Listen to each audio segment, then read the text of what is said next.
अभी पिछले महीने ही तो नए टायर्स लगवाए थे और अब ये पंक्चर।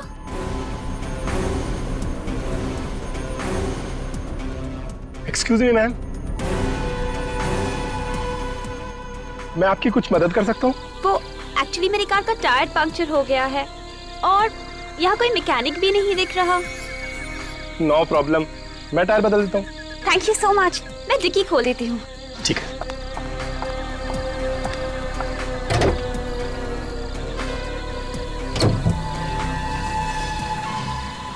आप अंदर बैठिए, ये जगह ठीक नहीं है। ठीक नहीं है? क्यों? सुना यहाँ एक खूनी घूम रहा है। खूनी? जी हाँ, मैं स्टेफनी निकाल लेता हूँ। आप बैठिए, अंदर बैठिए।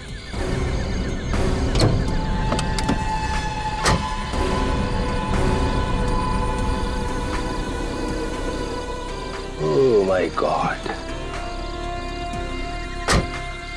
मैडम, आपकी मुसीबत तो और भी बढ़ गई है। आपकी गाड़ी में स्टेफनी नहीं है। What? जी हाँ। ओह गॉड, मैंने तो पिछले हफ्ते ही वो स्पेयर टायर यूज कर लिया था। चलिए, मैं आपको अपनी गाड़ी से घर छोड़ देता हूँ। रहने दीजिए, आप बेकार में ही तकलीफ ले रहे हैं। अरे इसमें तकलीफ की कौन सी बात है? मैंने बोला ना, ये जगह ठीक नहीं है और मैं आपकी मदद कर रहा हूँ। आइए।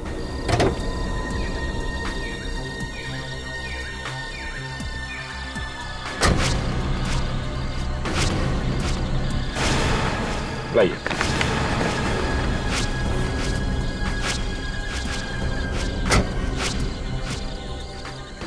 पर मेरी गाड़ी?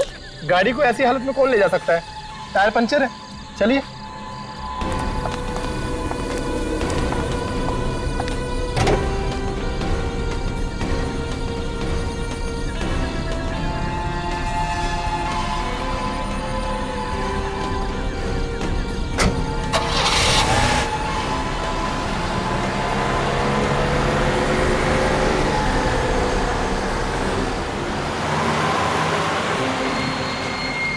Thank you so much. अगर आज आप नहीं होती तो पता नहीं मैं कैसे मैनेज कर पाती। पर आपके बाल बहुत खूबसूरत हैं।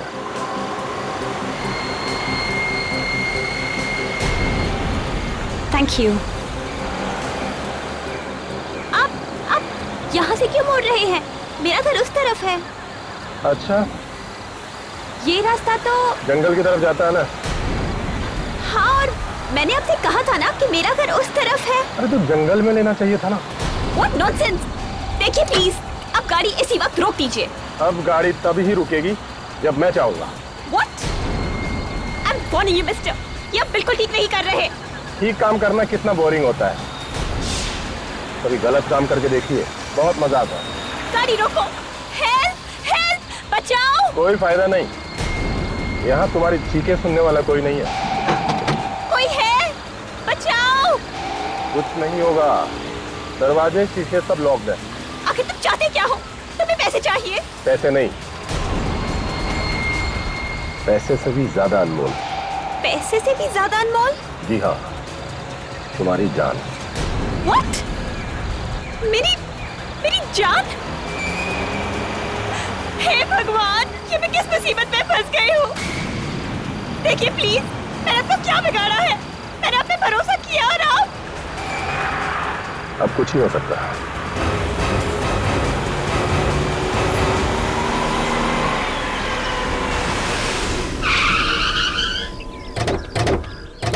आइए साहब। तुमने फोन किया था? हाँ साहब, मैंने फोन किया था। कहाँ है लाश? वहां पर है साहब, बहुत बुरी हालत में साहब।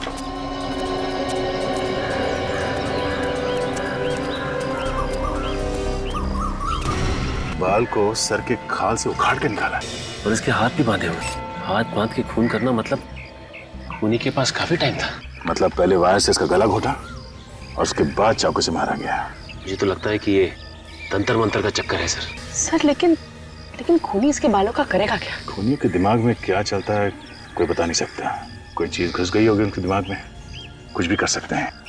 सर इसकी आंखें देखिए, दहशत से खुली की खुली रह गई। ऐसा लगता है इसके आंखों को किसी चीज से चिपकाया गया। कोई चाहता था कि ये अपनी आंखों से अपनी मौत का तमाशा देखे।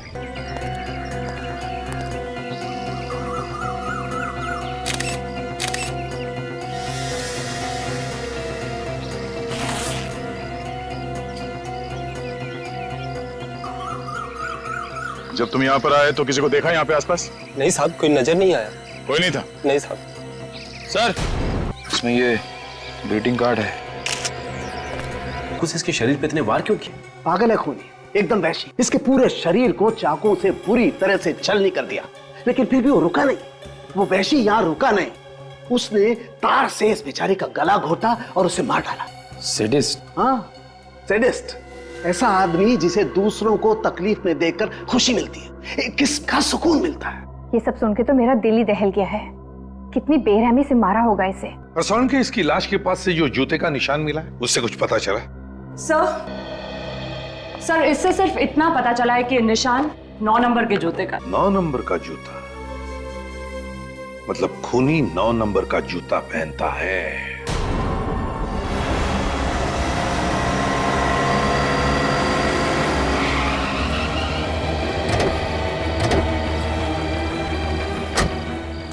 ये है गायत्री की गाड़ी, AX019801।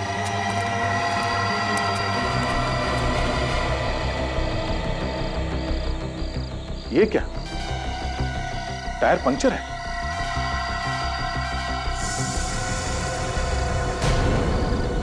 इसका मतलब गायत्री की गाड़ी यहां पे आके पंक्चर हो गई है।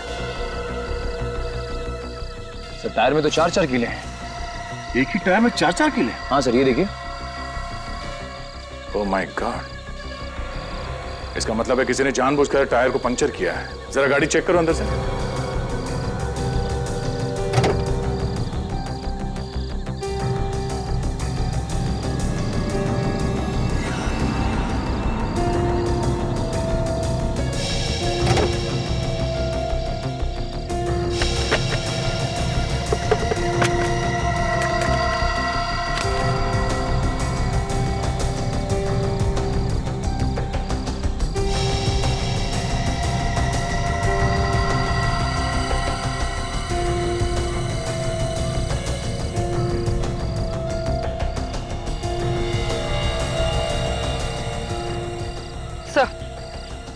सर ये देखिए सर, ये कैमरा में लाइव कर।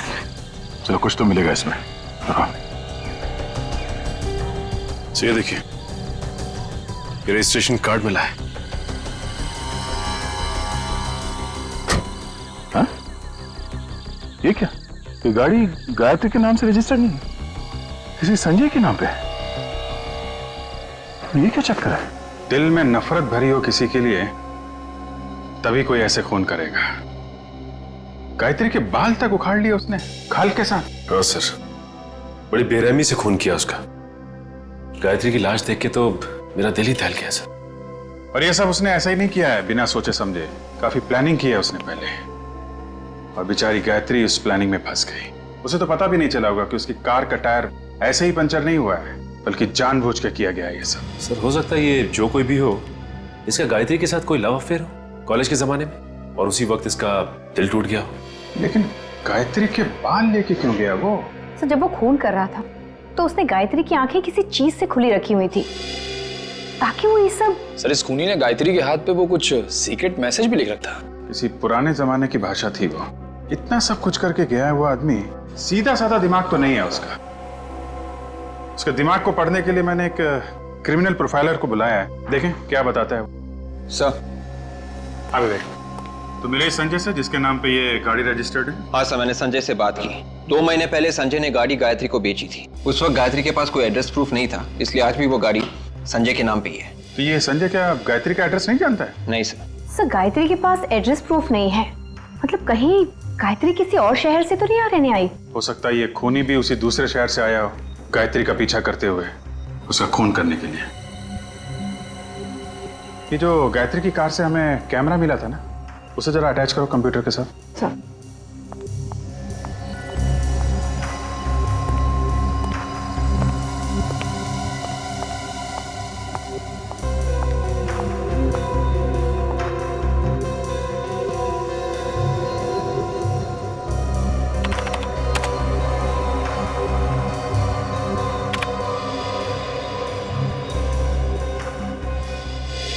इन सभी फोटोज में डेट तो कल की है।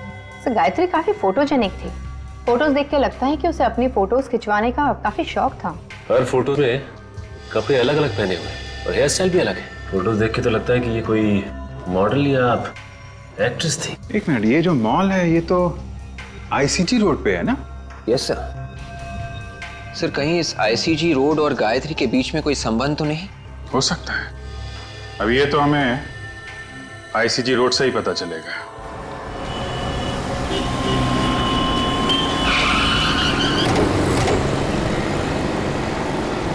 देखते हैं इस आईसीजी रोड में क्या पता चलता है। सुनो भाई साहब, आपसे कुछ पूछना है।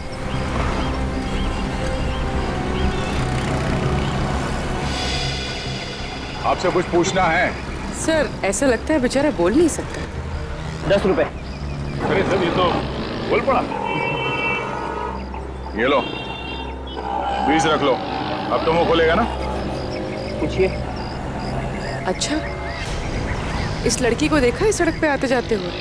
ये तो सामने वाले पार्क में आती है शाम को जॉगिंग करने के लिए। अरे वाह, क्या बात है। अब ये भी बता दो, ये लड़की जॉगिंग करने के लिए कितने बजे आती है? यही कोई तकरीबन शाम को 5:30 बजे। 5:30 बजे? आसपास रहती है क्या? शायद। वैसे भी दूर से कौन आएगा जॉगिंग करने के लिए यहाँ पर? हाँ, मगर रहती कहाँ है? शायद उस सामने वाली बिल्डिंग में। वो वाली बिल्डिंग? हाँ। ये लो, 10 और रख लो। वैसे मैं समझ गया था कि आप लोग पुलिस वाले ही हैं। ठीक पहचाना तुमने, सीआईडी।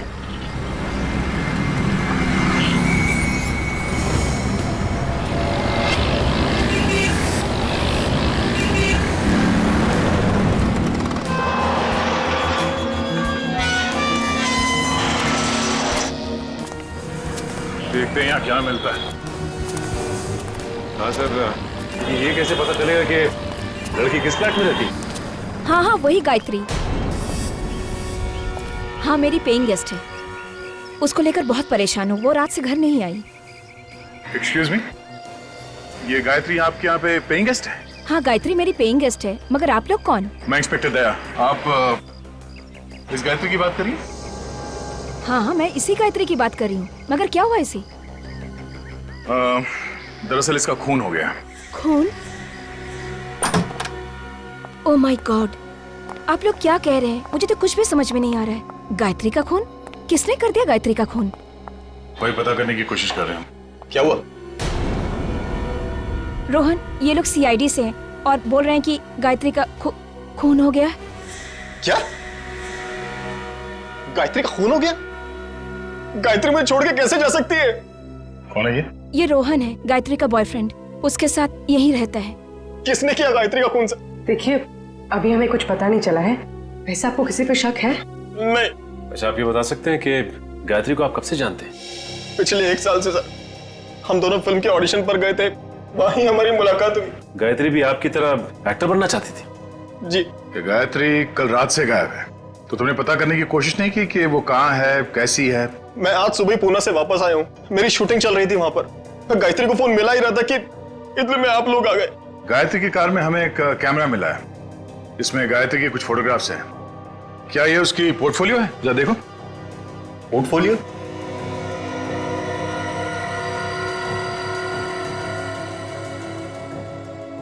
वो अपना पोर्टफोलियो कैसे खिंचवा सकती है सर? पोर्टफोलियो क्यों नहीं खिंचवा सकती? उसके पास इतना पैसा ही नहीं था सर। इतने पैसे नहीं थे मतलब? हम दोनों इधर उधर से पैसा इकट्ठा करने की कोशिश कर रहे थे, लेकिन किसी ने पैसा उधार दिया ही नहीं हमें। तो ये पोर्टफोलियो किसने खींची होगी? इसके पीछे जरूर उस आदमी का हाथ होगा सर। कौन है ये? Fashion photographer Nitin. नितिन? वो कई दिनों से गायत्री के ऊपर नजर गड़ाया हुआ था सर। अब ये क्या चक्कर है, कुछ समझ में नहीं आया हमें। सर मैंने उसे कितनी बार कहा कि गायत्री मेरी गर्लफ्रेंड है, लेकिन उसके बावजूद भी वो उसके पीछे पड़ा हुआ था। तुम्हारे हिसाब से नितिन ने गायत्री को बहकाया और उसने ये पोर्टफोलियो खींची? और नहीं तो क्या सर, एक पोर्टफोलियो बनाने के लिए कम से कम 40-50 हजार रुपए की जरूरत होती है। तो गायत्री कहां से देती इतना पैसा? इस नितिन का कोई स्टूडियो वगैरह तो होगा ना? जी सर, खार में है। Yes sir. क्या पता चला आपको उस खूनी के बारे में? और सब कुछ जानने के बाद ऐसा लगता है कि खूनी की गायत्री के साथ कोई आपसी दुश्मनी नहीं थी। क्या? ये आप कैसे कह सकते हैं? जिस बेरहमी के साथ गायत्री को मारा गया है, उससे तो लगता है कि ये किसी साइकोपैथ का काम है। साइकोपैथ? जी हाँ, एक ऐसा जानवर जो इंसान की शक्ल में खुलेआम समाज में घूम रहा है। इस तरह के किलर अक्सर इंट्रोवर्ट कहलाते हैं। इंट्रोवर्ट मतलब इस तरह के लोग जो ज्यादा बातचीत करना पसंद नहीं करते, अकेले अकेले कटे कटे रहते। जी हाँ, और जब उनका अकेलापन हद से बढ़ जाता है तो ये अपने आप को समाज से अलग थलग समझते हैं। लोगों के दुख दर्द से इन्हें कोई वास्ता नहीं होता। ऐसे लोगों को सोशियोपैथ कहते हैं। ओह, आई सी।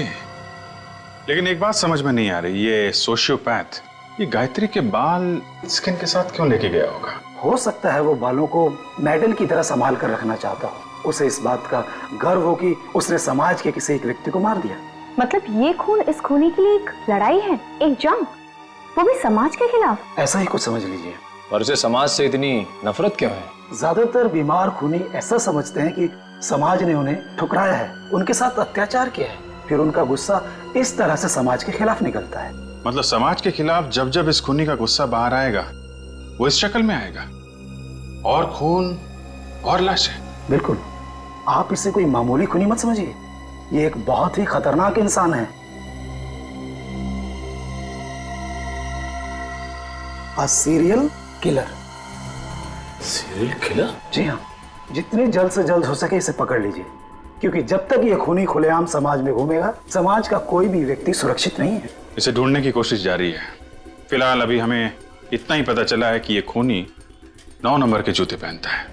सब अबे गायत्री के हाथ पे जो निशान था उसका क्या मतलब है पता चल गया है सर। Very good. क्या मतलब है? सर ये निशान 17वीं सदी का निशान है सर। इसका ये मतलब है कि किसी गुलाम का नींद से जागना। गुलाम का नींद से जागना? हाँ, हो सकता है ये खूनी अपने आप को गुलाम समझता हो, जो नींद से जाग गया हो अपने अत्याचारों का बदला लेने के लिए समाज के खिलाफ। तो इसीलिए उसने गायत्री की आंखें खुली रखी थी। वो उसे मतलब समाज को दिखाना चाहता था कि वो अब वापस आ गया है, लंबी नींद से जाग गया है। ओके बेबी, अच्छा अब मुझे एक अच्छी सी $1 मिलियन स्माइल दो। ओह सॉरी, तुमने तो मास्क पहन रखा है। यस, आप लोग कौन है? मेरी परमिशन के बिना अंदर कैसे आ गए? श्याम! इतना चिल्लाने की जरूरत नहीं है, गला बैठ जाएगा। तुम्हारे श्याम ने हमें अंदर भेजा है। श्याम की इतनी हिम्मत? क्या करता बेचारा, जब उसे पता चला कि हम लोग कौन है तो उसकी तो हिम्मत ही जवाब दे गई। हमारी शक्ल ही कुछ ऐसी है जिसे देख के लोग रोना शुरू कर देते। रोना शुरू कर देते? जी हाँ, तुम भी रोओगे जब तुम्हें पता चलेगा कि हम लोग कौन है। कौन है आप लोग? खूनी प्यार से हमें सीआईडी कहते हैं। सीआईडी? रीटा, रीटा तुम प्लीज बाहर जाओ और ये मास्क वगैरह अपने साथ ले जाओ। सर मैंने कोई खून नहीं किया है। हमने कब कहा कि तुमने कोई खून किया है? बुद्धि, जरा इन्हें फोटोग्राफ दिखाना। ये पिक्चर्स तो गायत्री की हैं। हाँ, ये गायत्री के फोटोग्राफ्स हैं। किसी ने बड़ी बेदर्दी से इसका खून कर दिया है। व्हाट? गायत्री का? मुझे इसके बारे में कुछ भी नहीं मालूम। पर गायत्री के बॉयफ्रेंड रोहन ने तुम्हारा नाम लिया है। तुम गायत्री और रोहन के रिश्ते के बीच दरार डाल रहे थे ना? नहीं, ये सब झूठ है, बकवास है। मगर उसके फोटोज तो तुम्ही ने खींचे थे ना, उसका पोर्टफोलियो तुम्ही ने बनाया था, और वो भी बिना पैसों के। गायत्री के पास पैसे नहीं थे। मैं एक पोर्टफोलियो का 40,000 रुपए लेता हूँ। मैंने गायत्री का पोर्टफोलियो नहीं खींचा। तुमने गायत्री को बहकाने की कोशिश की? नहीं सर, ये झूठ है। तुम गायत्री से प्यार नहीं करते थे? करता था सर। एक्चुअली वो रोहन से प्यार करती थी और इसलिए मैं पीछे हट गया। नहीं, तुम पीछे नहीं हटे। तुम ये बात अच्छी तरह से जानते थे कि गायत्री रोहन से प्यार करती है और ये बात तुम्हारे मन में कांटे की तरह चुभ रही थी। मौका मिलते ही तुमने गायत्री को हमेशा हमेशा के लिए सुना दिया। नहीं, ये झूठ है। Hi Nitin, I am ready. Shoot शुरू करें?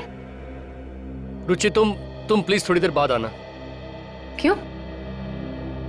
मेरी जगह किसी और मॉडल को ले लिया है क्या? नहीं, अभी उसकी नौबत नहीं आई है। मगर आप लोग? रुचि, ये लोग सीआईडी से हैं। CID? Oh my god, I am so sorry.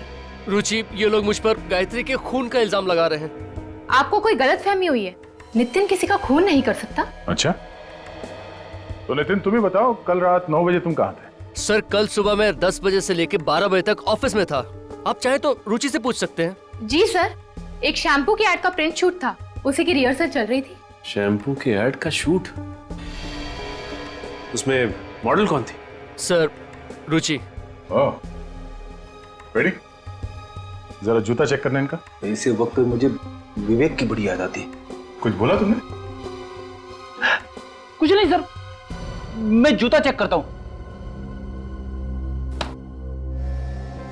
नहीं है, कुछ नहीं। क्या नहीं? जूते पे मिट्टी नहीं है। तुम्हें मिट्टी देखने के लिए किसने कहा था? जूते का नंबर देखो। ओह,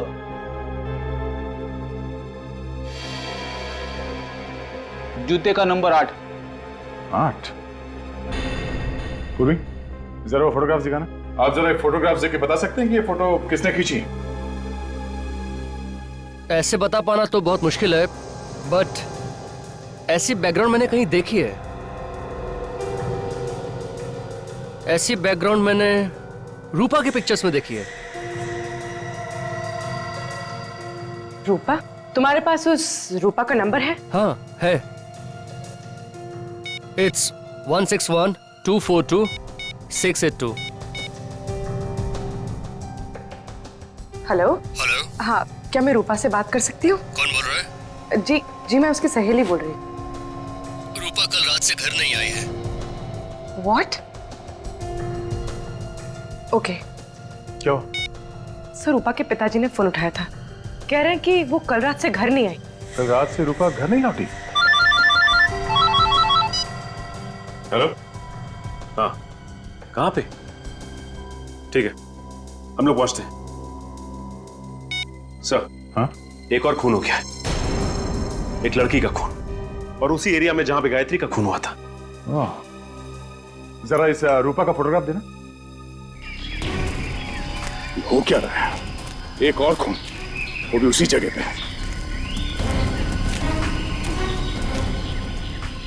अनबिलीवेबल।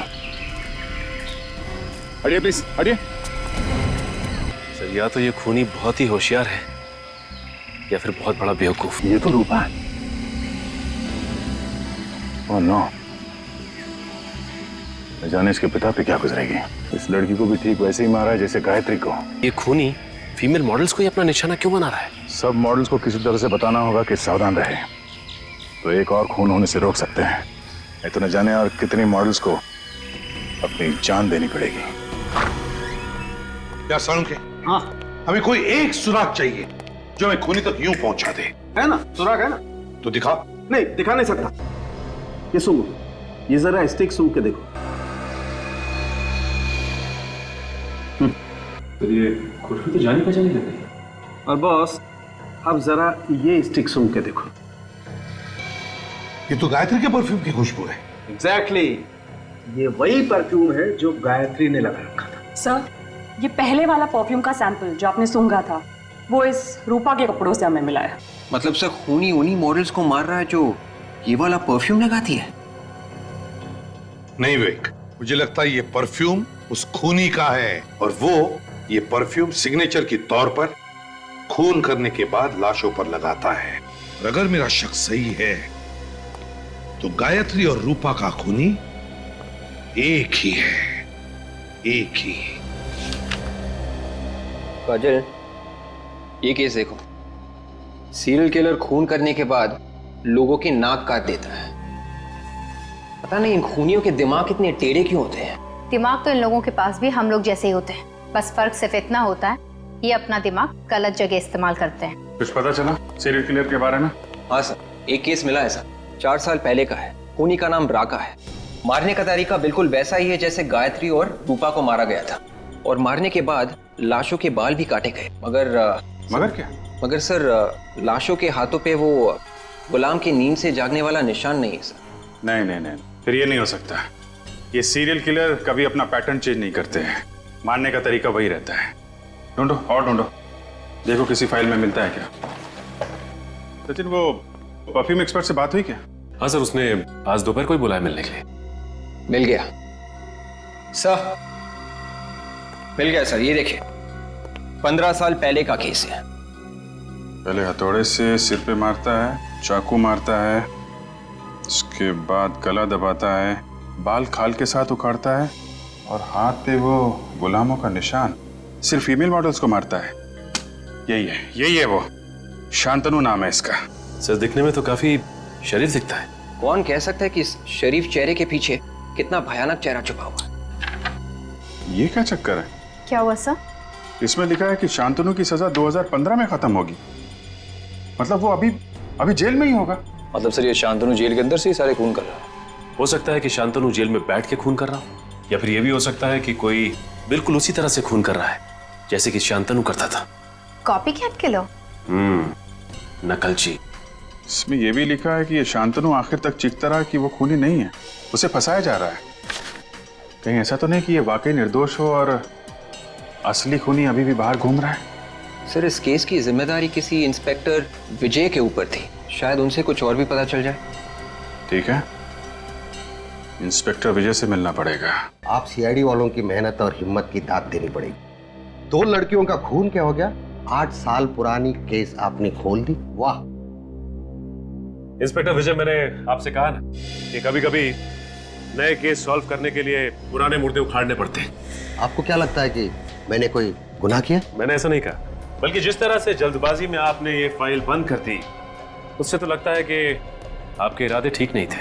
आप मेरी मदद मांगने आए हैं या इल्जाम लगाने? मैंने कहा ना आपसे कि कभी कभी पुराने मुर्दे उखाड़ने पड़ते हैं। उखाड़ो, जितने हो सके उखाड़ो, लेकिन शांतनु को जेल किसने भेजा था जानते हो? मालूम है, लेकिन जिस जुर्म की सजा वो काट रहा है वो जुर्म उसने किया ही नहीं है। काश कि मैं तुम्हें इस बात का करारा जवाब देता। मैं मजबूर हूँ, रिटायर्ड हूँ। सर शांतनु जेल में है और खून अभी भी हो रहे हैं। 2 खून हुए हैं सर। इसमें आश्चर्य की क्या बात है ऑफिसर? हो सकता है कि खून कोई और कर रहा हो। जी नहीं, इस खून से शांतनु का कुछ ना कुछ लेना देना जरूर है। ये सारे के सारे खून बिल्कुल उसी तरह से हो रहे हैं जैसे कि 8 साल पहले वो सीरियल किलर किया करता था, वायर से गला घोटकर और उनकी आंखों के ऊपर ग्लू चिपका देता था। सब कुछ वैसा ही हुआ, बिल्कुल वैसा ही। या कोई ऐसा इंसान जो इस केस के बारे में सब कुछ जानता हो? जी हाँ, और वो हैं आप। आपको क्या लगता है कि ये खून मैंने करवाए? वैसे पुलिस ऑफिसर हर रोज हजारों गुनहगारों से मिलता है, हो सकता है कि उसमें से किसी को आपने इसके लिए ट्रेन किया। इतना बड़ा इल्जाम लगाने से पहले आपको 100 बार सोचना चाहिए। वैसे उस केस फाइल में ये कहीं नहीं लिखा था कि लाशों के ऊपर परफ्यूम छिड़का गया है। इसलिए नहीं लिखा गया है क्योंकि लड़कियां परफ्यूम लगाती हैं। ओह, एक ही जैसा परफ्यूम सब लड़कियां लगाती हैं। हाँ?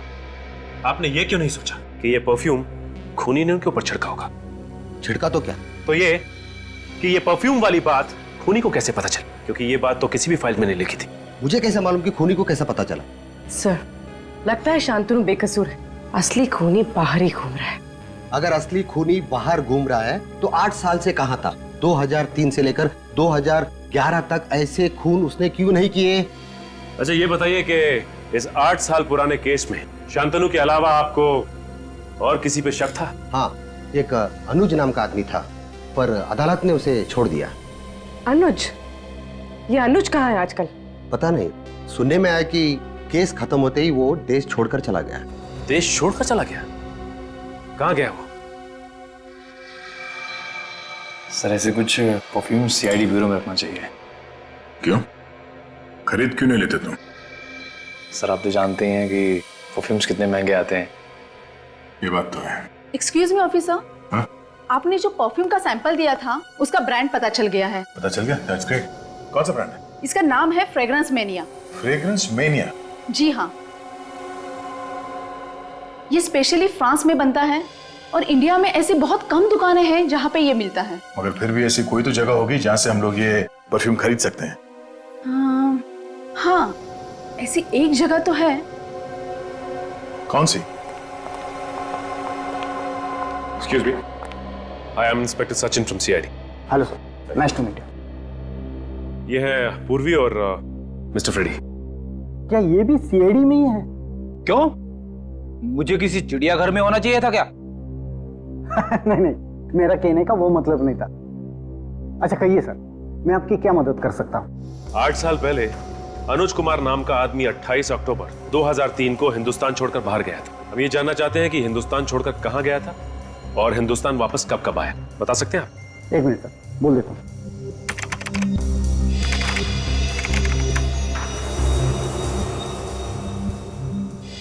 देखिए सर, पिछले 8 सालों में मिस्टर अनुज इंडिया में सिर्फ एक बार वापस आए। और कब आया था वो? अक्टूबर में, पिछले महीने। पिछले महीने अक्टूबर में? और ये अब तक इंडिया में ही है। ओह, मतलब पिछले महीने अक्टूबर में अनुज वापस आया और उसके बाद से ये खून होने शुरू हो गए। सर आपने कुछ कहा? आप जी नहीं। अच्छा, अनुज का इंडिया का एड्रेस होगा ना आपके पास? मेरा यकीन कीजिए सर, मैंने किसी के खून नहीं किया सर। कैसे यकीन कर लें? शांतनु अभी भी जेल में है और उस 15 साल पुराने केस में अदालत को तुम पे शक था। शक था सर, लेकिन मैं बेगुनाह साबित हुआ था क्योंकि असली कातिल शांतनु ही था। अच्छा, 10 नवंबर की रात 9 बजे तुम कहाँ पे थे? सर मैं रेस्टोरेंट में था। कौन सा रेस्टोरेंट? सूर्या महल। मैं वहाँ वेटर का काम करता हूँ सर। और 12 नवंबर की रात कहाँ थे तुम? सर उस रात भी मैं वहीं पर था। आप चाहे तो स्टाफ से बात कर सकते हैं सर। सर मैं यकीन कीजिए मेरी बात पर। विवेक, इसके जूते चेक करो। जूते सर? सर लेकिन क्यों सर? जूते दिखाओ।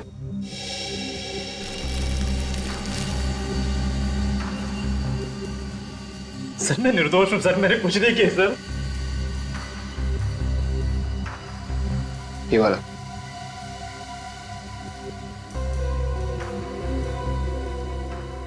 पहन लो जूते। सर इसके जूते का साइज 8 है सर, 9 नहीं। सर अब तो यकीन हुआ आप लोगों को कि मैं बेगुनाह हूं। हाँ दे वो परफ्यूम वाली लिस्ट। क्या इसमें इस अनुज का नाम नहीं है? Okay, thank you thank you. Sir मैं कह रहा था ना कि मैं बेगुनाह हूं। आप बेकार में मुझ पर समय खराब कर रहे हैं। आप असली कातिल को पकड़िए सर। असली कातिल पकड़ा जाएगा। अभी तुम जा सकते हो, जरूरत पड़ेगी तो दोबारा बुलाएंगे। सर अगर ये शांतनु जेल में है और अनुज बेकसूर है तो मुझे तो लगता है कि ये सारा का सारा काम कॉपीकैट किलर का ही है सर। एक बात समझ में नहीं आई सचिन, तो शांतनु की फाइल में कहीं नहीं लिखा है कि शांतनु लाश के ऊपर परफ्यूम इस्तेमाल करता था और इंस्पेक्टर विजय सोच रहे थे कि वो परफ्यूम था विक्टिम्स का। तो फिर उस कॉपीकैट को कैसे पता चला परफ्यूम के बारे में? शांतनु ने बताया होगा सर। मुझे तो शुरू से इस पे शक है। मुझे लगता है कि इसके यार दोस्त या फिर रिश्तेदार उससे मिलने के लिए जाते होंगे जेल में। शांतनु के साथ रहने वाला कोई दूसरा कैदी भी हो सकता है। कुंडली निकालो शांतनु की, पता करो जेल में कौन कौन मिलने जाता है इससे और कौन कौन कैदी रहता है इसके साथ लॉकअप में। ये देखिए सर, ये है उन कैदियों का फाइल जो शांतनु के साथ जेल में थे।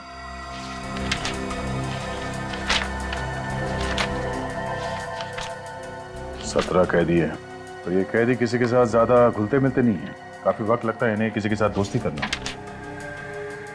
हमें ये पता करना चाहिए कि इनमें से कौन कौन है जिन्होंने शांतनु के साथ सबसे ज्यादा वक्त बिताया है। ज्यादातर तो 1-2 हफ्ते या 1 महीने जेल में रहे हैं। सिर्फ ये 6 कैदी हैं जिन्होंने शांतनु के साथ 1 साल से ज्यादा बिताया। मतलब सर जो आदमी शांतनु की नकल कर रहा है वो इन 6 कैदियों में से कोई एक है। कमाल की बात की तुमने फेरी। Thank you. अब इन 6 कैदियों में से 3 तो अभी भी जेल में हैं, तो अब बचे ये 3, बाबला, राजू और मनु। बाबला ने खून किया था शिफाली का पैसों के लिए और इस राजू ने मारा था देहूती को, प्यार का चक्कर था। और सर अब बचा ये मनु। और इस मनु का केस कुछ टेढ़ा लगता है। इसके खिलाफ लड़कियों की छेड़ने के काफी सारे कंप्लेंट्स दर्ज हैं। लड़कियों को छेड़ता था ये? सिर्फ इतना ही नहीं, इसने एक लड़की का खून करने की कोशिश भी की है। Attempt to murder. अपनी माँ के साथ रहता है। बचपन काफी बुरा गुजरा है इसका। इसका बाप शराब पी के माँ को मारता था, इसीलिए मनु समाज के खिलाफ हो गया। बचपन से ही अपने बाप को देखा होगा उसने दारू पी के माँ को मारते हुए, इसीलिए औरतों पे अत्याचार करना शुरू कर दिया उसने। अंबर नगर में रहता ही है।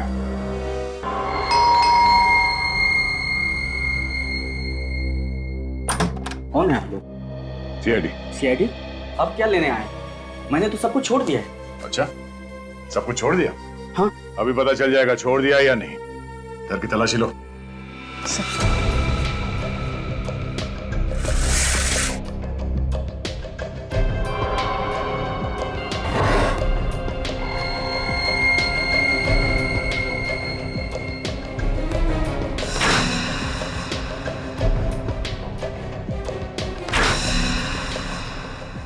सो ये देखिए बैग।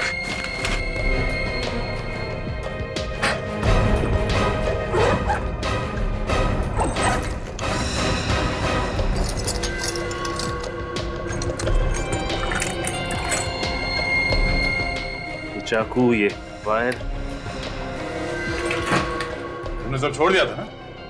क्या है सब? तुम किसी हॉस्पिटल में काम करते हो या कसाई खाने में? नहीं साहब, अब ये हथियार मेरे किसी काम के नहीं है। मैंने तो गलत धंधे छोड़ दिए। अब मैं नेक इंसान की जिंदगी जी रहा हूँ। ओह, तो लड़कियों का खून करना बहुत नेक काम है तुम्हारे लिए? नहीं, मैंने किसी लड़की का खून नहीं किया है। तो फिर 10 और 12 नवंबर की रात को कहाँ थे तुम? मैं तो हॉस्पिटल में था। अरे हाँ, ये तो हॉस्पिटल में था। इसके बैग में ये सिरिंज वगैरह पड़ा हुआ है ना, ये तो हॉस्पिटल में काम करता है। नहीं साहब, 7 नवंबर से लेकर 13 नवंबर तक मैं एसपी हॉस्पिटल में था। वहाँ मेरी माँ का आंख का ऑपरेशन था। एसपी हॉस्पिटल में? हाँ साहब। देख, हॉस्पिटल में जाके पूछेंगे। हाँ साहब, चाहे तो आप पूछ सकते हैं साहब। अगर तू इतना शरीफ हो गया है तो कौन है जो ये सब खून कर रहा है? हा?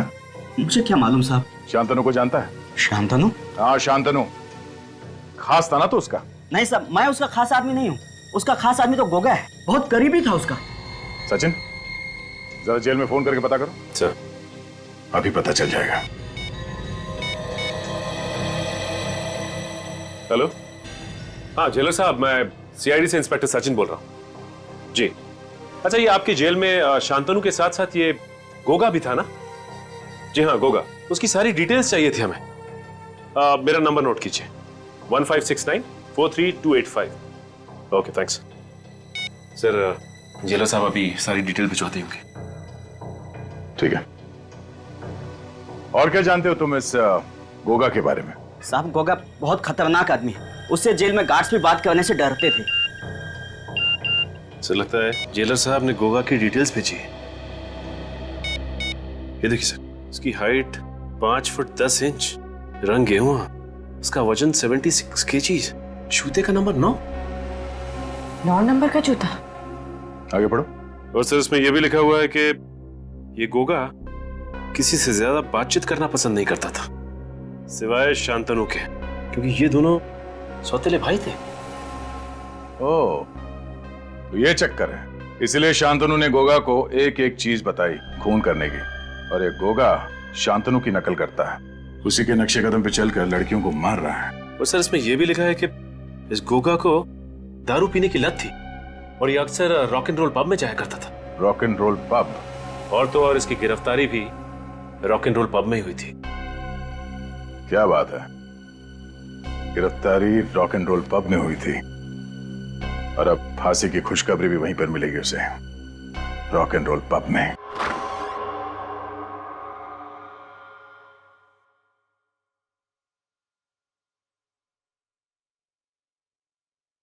सचिन, जरा वो फोटो दिखाओ जो जेलर ने भेजा।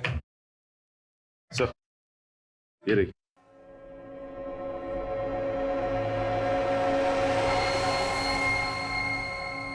वेटर, मेरे लिए एक और बियर लाओ।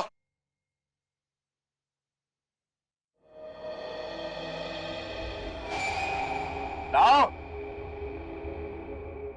जितनी बियर पीनी है पी ले, जेल में तो बियर मिलती नहीं है। तू कौन है बे? सीआईडी। सीआईडी?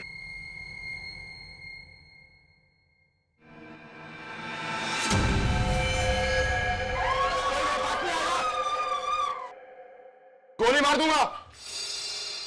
मैं गोली मार दूंगा। होगा पागलपन छोड़ो, गन फेंक दो। मैंने कहा कोई आगे नहीं बढ़ेगा।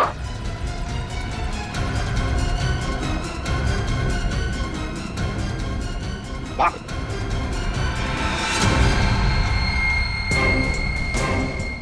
यहां से भागना मना है।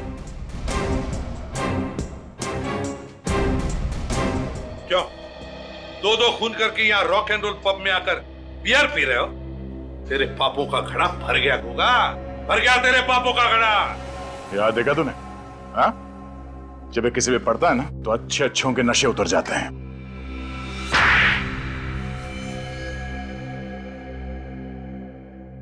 गायत्री और रूपा को मैंने ही मारा था। और भी लड़कियों को मारने वाले थे ना तुम? जी हाँ। क्यों? क्या बिगाड़ा था उन्होंने तुम्हारा? शांतनु मेरा सोतेला भाई है। वो हमें मालूम है। और मैं जानता था कि मैं ये खून करूंगा तो कानून को लगेगा कि शांतनु बेकसूर है और वो जेल से छूट जाएगा। लेकिन ऐसा हुआ नहीं। हमारी आंखों में धूल झोंकना चाहते थे तुम, सीआईडी की आंखों में। मगर ये सब करने की जरूरत ही क्या थी? वैसे भी 2015 में शांतनु जेल से रिहा हो जाता। देखिए, शांतनु चाहता था कि वो बेगुनाह साबित हो जाए ताकि उसे गिरफ्तार करने वाले इंस्पेक्टर विजय पर केस चले कि उसने एक निर्दोष को सजा दिलवाई। मगर तुम्हारे सभी मंसूबों पर सीआईडी ने पानी फेर दिया है। गायत्री और रूपा को तुमने इतनी बेरहमी से मारा है, तुम्हें तो फांसी ही होगी।